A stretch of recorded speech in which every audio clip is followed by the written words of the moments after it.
Hello friends, আজকে আপনাদের সাথে শেয়ার করব বাদশাহী চিকেন। এই চিকেন রেসিপিটা আপনারা খুব সহজেই বাড়িতে বানিয়ে নিতে পারেন। তাহলে চলুন দেখে নিই আজকের এই রেসিপিটা।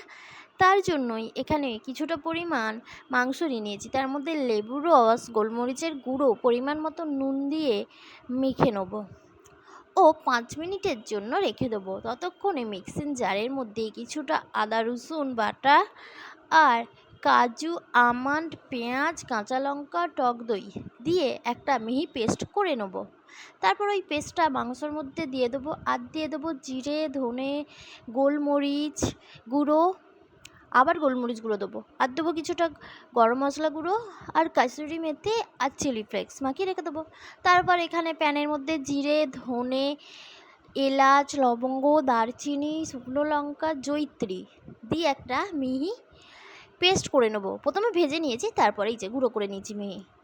ব্যাস, এবার কড়াই বসিয়ে তার মধ্যে কিছুটা সর্ষের তেল দিয়ে তেজপাতা, এলাচ, দারচিনি ফোড়ন দিয়ে কিছুটা পেঁয়াজ দিয়ে দেবো। পেঁয়াজটা লাল লাল করে ভাজা হয়ে গেলেই তার মধ্যেই ম্যারিনেট করা চিকেনটা দিয়ে দেবো। আর হ্যাঁ, এখানে কিন্তু আমি 1 ঘন্টা ম্যারিনেট করে রেখেছিলাম চিকেনটা, তারপরে রান্না করছি।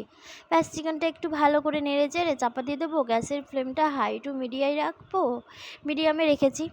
তারপর 5 মিনিট পর ঢাকা খুলে আবারও ভালোভাবে একবার নেড়ে দেবো। এইভাবেই আমি কিছুক্ষণ নাড়াচাড়া করে নিয়ে বেশ কিছুটা জল দিয়ে দেবো। জল দিয়ে আবারও চাপা দিয়ে দেবো, নিচে লেগে যাচ্ছিলো বলে জলটা দিয়েছি। ব্যাস, তারপর এদিকে মাংস থেকেও অনেকটা জল ছেড়ে দিয়েছে।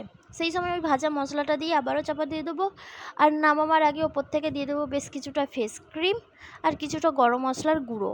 ব্যাস, এইভাবেই খুব সহজে আপনারা বাড়িতে বানিয়ে নিতে পারেন এই বাদশাহী চিকেন। এটা পোলাও, রাইস কিংবা রুটি, নান সবের সাথেই দারুণ যায়। রেসিপিটি ভালো লেগে থাকলে আমার সাদে আহ্লাদের চ্যানেলটিকে একটি সাবস্ক্রাইব করতে ভুলবেন না কিন্তু।